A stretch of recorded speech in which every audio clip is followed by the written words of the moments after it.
Welcome to the parody where we tally up the victims of our favorite media. I'm Chelsea Rose, and today we're looking at the Helluva Boss pilot released in 2019. Hold on, let me just wait a little bit. A little longer. A little longer. Few more seconds. And now! Fuck. Now this here is the massively popular pilot to the massively popular series Helluva Boss created by VivziePop. Although note, if I ever covered the other series Has Been Hotel in full, I'll just talk about the stuff with Vivzie there, as it's more appropriate to that show than this one. Even though this show does have its own problems. But I'll just talk about this show's problems here, and instead of like somewhere else. Helluva Boss is, well, supposed to anyways, follow the antics of some murder professionals down in hell. You know, like a group of hired hitmen. For the positives, some of the expressions here are really good, and you can tell that there was a lot of effort put into the animation at the very least. And also, the voice acting itself is probably the best part about the entire show at large. It's one of the few things in the show that is consistently good throughout. And also, this cruise pilot is kinda stacked. Not only are Invader Zim and Brody Fox in the cast list, we also have songs made by Perry Grip, the guy who made the fucking It's Raining Tacos song you hear all over Roblox. And also, the soundtrack for this was made by Gooseworks. Yes, the amazing digital circuses Gooseworks. And also, speaking of Gooseworks, in a future parody, she might rose back up. That was a bad pun.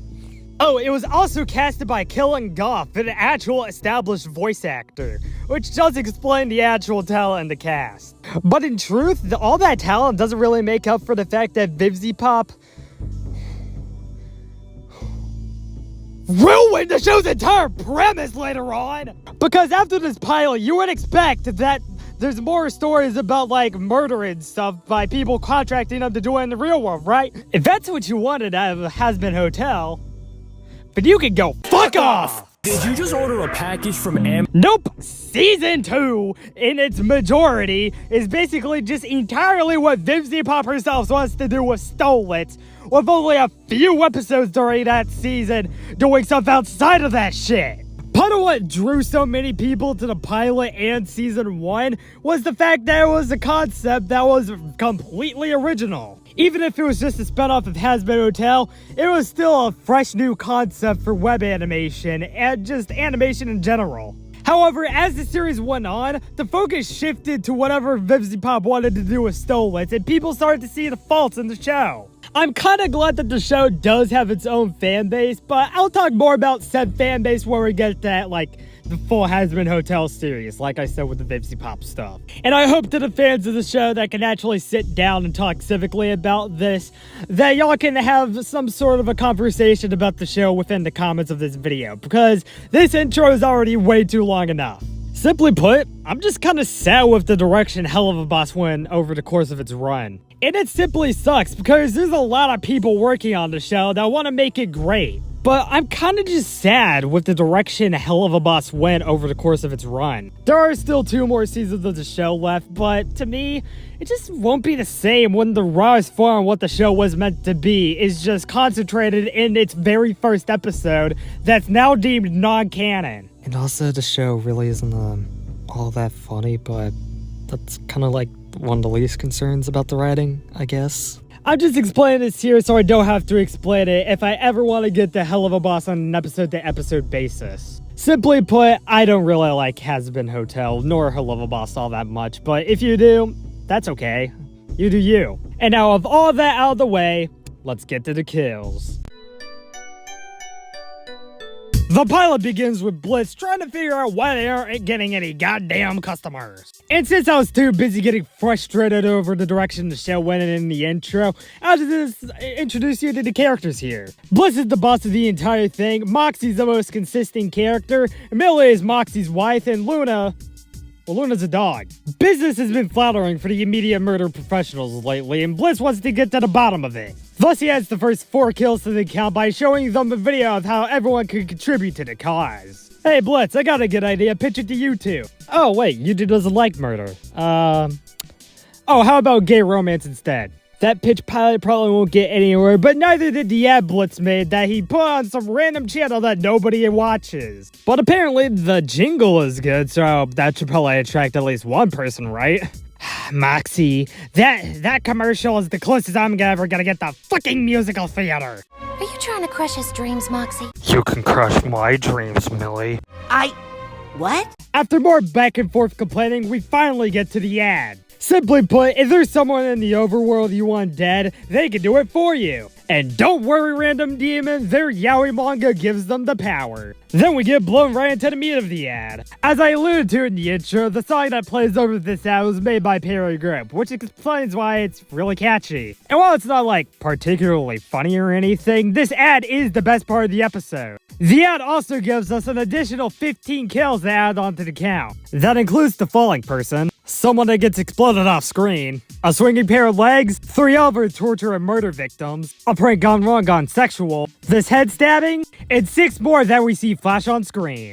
Eventually, it all goes wrong when they accidentally shoot a little kid. They rush him into the ER where the doctors are incompetent as all hell. You know, I do like the implication that these 3 demons from hell had to, register as this kid's, legal guardian or whatever. However, the good news is that the kid is alive but needs surgery. But since they don't have insurance, they have to cause property damage. And that's how they end up back in the office for basically the entire rest of the episode. And also, it's after all of that Luna finally becomes relevant in the pilot. However, her only bits here are relegated to Family Guy cutaway gags. No, I won't be talking about all of them here since they're basically just, filler. However, I will know that this one has her watching the Hasbin Hotel pilot, which I'll cover August 10th. And then there's this one with Luna Gunner Bay, and we can move on. Also, doesn't this piece of animation look weird as fuck to anyone else? And that technically does give us another kill with that kicked baby. All that Family Guy-ness, however, was just the setup that Luna was talking to Stolas, who Blitz has a personal connection to.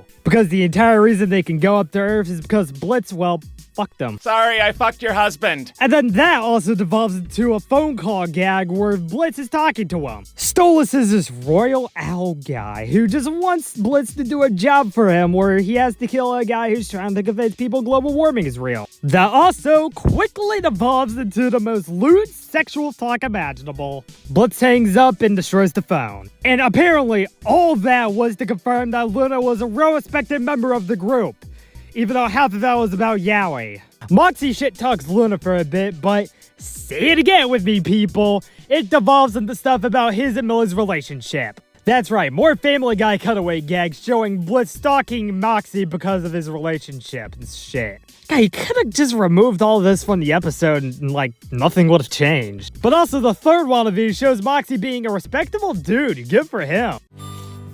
Are you fucking filming us right now? Okay, I will admit it. That part right there did get a laugh out of me. But obviously, with all the stalking he does, it does get to Moxie a little bit. However, it's less about the couple stuff and more just the fact that Blitz just likes fucking with Moxie. And also the fact that in Blitz's opinion, Moxie is, your husband is just, how do I say this without being offensive? An idiot. Phew, glad he didn't say something that was offensive there, am I right? The argument escalates after the word until the kid interjects. Turns out the kid's been fine this entire time and is sick and tired of the Family Guy episode he just had to sit through. And this kid is basically the entire reason why that one video of Kane exists. I figured you for a slut. It's been a literal hell having to pretend to be paralyzed so you fuckshits wouldn't kill me. If I wanted to hear from a spineless jackass, I'd rip out your spine and ask you some shit. Because this kid is really, really annoying, they have to find a way to take care of him. So then Blitz literally just shoots him in the chest and that's the end of that. They also do some other stuff, but they just want to send this kid to his parents already. And that's exactly what they do on national news for some reason. You're welcome. The episode already ended, but we're looking at the storyboards and the credits for the song Oh Millie. There's basically no substance to it, but it does give us 2 kills to end off our count with. Let's get out of here already. Did this pilot manage to be a hell of a riot in terms of kills? And by kills, I don't mean the death threats in my comments after I criticize this show. Let's find out and get to the numbers. 23 people died in the Helluva Boss pilot. The victims consisted of 10 males, 12 unknowns, and 1 woman who is the 6 and the 9. Get it? 69. Why aren't you laughing? It's a sex joke. Please laugh!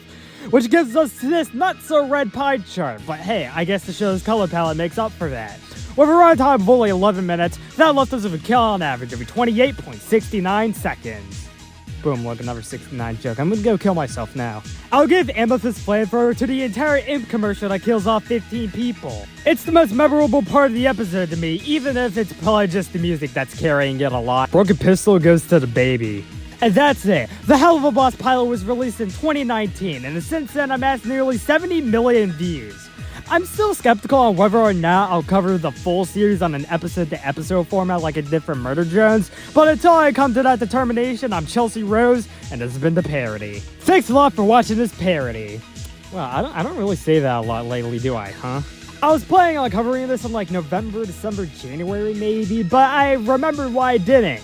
It's because I realized half this fucking episode is just Family Guy cutaway gags. I can understand why that kid was very pissed off, but he did it in an annoying way. I don't like that kid. Also, if you haven't noticed, I've been releasing way more parodies in July than like the rest of the entire year as of now, lol.